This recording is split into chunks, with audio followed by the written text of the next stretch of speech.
Hello friends, मैं आज आपको इस वीडियो में समांतर श्रेणी पढ़ाने जा रहा हूँ। यह एक ऐसा टॉपिक है जो कक्षा 10 के साथ साथ कक्षा 11 जेई मेंस, एडवांस और अन्य कंपटीशन एग्जाम के दृष्टिकोण से भी बहुत इम्पोर्टेंट है। मैं आज आपको इस वीडियो में बहुत ही इम्पोर्टेंट क्वेश्चन बताने जा रहा हूँ।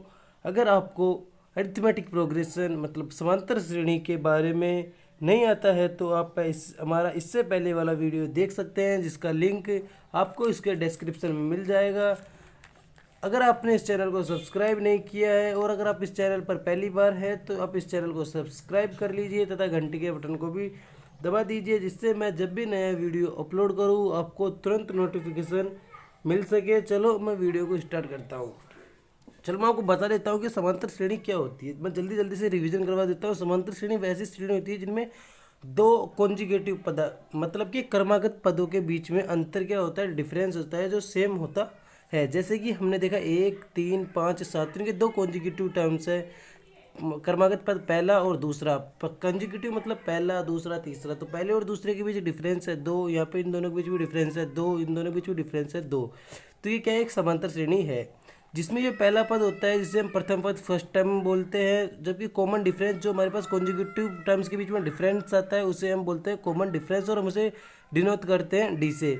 तो अब हमारे पास यहाँ पहला प्रथम पद 1 है, जबकि कॉमन डिफरेंस जो इन दोनों पदों के बीच में डिफरेंस होता है उसे हम डी बोलते हैं, सार्वंतर बोलते हैं। A2 माइनस A1 दूसरे पद में पहला पद, तीसरे पद में दूसरा पद, ये क्या होता है, सेम होता है तो AP होती है, तो उसे हम बोलते हैं सार्व डिफरेंस। इस वाले केस के लिए हमारे पास सार्व डिफरेंस है 2।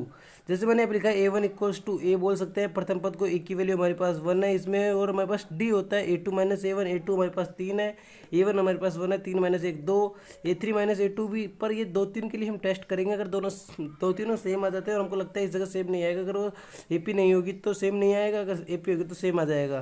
5 माइनस 3 इक्वल्स टू 2, 7 में 5 इक्वल्स टू 2। अगर D सेम है तो वो क्या होता है, दिया गया सीक्वेंस अरिथमेटिक सीरीज होता है, सीक्वेंस होता है।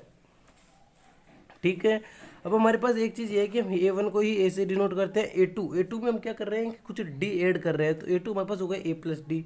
A3 में हम क्या कर रहे हैं, A2 में D ऐड कर रहे हैं, मतलब A प्लस डी मतलब A प्लस 2D। वैसे हम निकालते जाएंगे तो AN की वैल्यू हमारे पास आती है A plus N minus 1 into D, और जिसे ही हम क्या बोलते हैं, किसी भी AP का nth टर्म बोलते हैं, जिसे हम TN से दर्शाते हैं A plus N minus 1 into D. अब आता है SN मतलब कि AP के n पदों का योग क्या होता है, तो जो होता है n/2 2A plus N minus 1 into D. यहाँ पर n क्या है, नंबर ऑफ टर्म्स, मतलब हमारी इस सीरीज में कितने पद हैं। A प्रथम पद है, D हमारे पास सार्वंतर है। और हम इस फॉर्मूले को दूसरे तरीके से लिख सकते हैं, क्योंकि A को हमने एक तरफ रख लिया, A plus N minus 1 into D को अपने लास्ट टर्म बोल दो, TN बोल दो, L बोल दो, हमने n/2 A प्लस L क्या है इस AP का लास्ट टर्म है। मैं आपको इसकी क्वेश्चन बता देता हूँ कि निम्नलिखित समांतर श्रेणी के लिए प्रथम पद और सार्वंतर ज्ञात करो। तो आप समझ गए होंगे प्रथम पद क्या होता है, जो पहला पद होता है, तो आप इन दोनों के लिए आराम से निकाल पाओगे। जबकि सार्वंतर D होता है A2 माइनस A1, तो आपके पास यहाँ पे आएगा 9 माइनस 6, जो आपके पास आ रहा है 3। आप उसको अगले में चेक करोगे, 12 माइनस 9 वो भी आ रहा है 3, 15 माइनस 12 इट इज़ आल्सो 3। तो मतलब ये हमारे पास D की वैल्यू यहाँ पर आ गई है 3। जबकि इस वाले केस में देखेंगे तो हमारे पास D की वैल्यू आएगी -2 -1। तो आपके पास कितना हो गया, -2 -3 -5 -2 माइनस प्लस हो गया, तो आपके पास कितना हो गया, -3। तो ये भी हमारे पास क्या है, अरिथमेटिक सीक्वेंस है, आप इसको भी निकाल सकते हो। मेरा अगला क्वेश्चन है कि किसी समांतर श्रेणी के लिए प्रथम पद और सार्वंतर दिया गया है, तो श्रेणी के प्रथम 4 पद ज्ञात करने हैं। आपको AP के 4 पद निकालना है तो आप निकाल सकते हैं। आपको मैंने पहला पद बोला था A1 को आप बोलेंगे A, जो आपके पास आ गया -1। A2 को आप बोलेंगे A प्लस डी, तो आप देखेंगे कि -1 प्लस 1/2, तो ये आपके पास हो चुका है -1/2। A3 आप बोल सकते हो A2 प्लस डी, और मैंने ये भी बताया था कि आप इसको लिख सकते हो A प्लस 2D। तो इसको कर लेते हैं, -1 प्लस 2 मल्टीप्लाई बाई डी, तो 2 से 2 कैंसिल, तो ये हो गया 1 -1 मतलब 0, और A4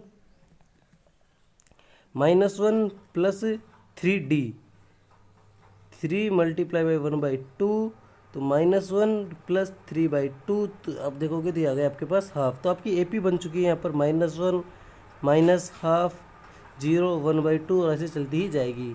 अब हमारा दूसरा क्वेश्चन था, उसमें आपको दे रखा है A की वैल्यू 1/3, D की वैल्यू 4/3, तो A1 को आप बोलोगे A 1/3। अब आप निकाल पाओगे simple, A2 A plus D 1/3 plus 4/3 means 5/3 A3 A plus 2D means 1/3 plus 2 multiply by 4/3 means 9/3 मतलब 3 and A4 is equals to A plus 3 times of D.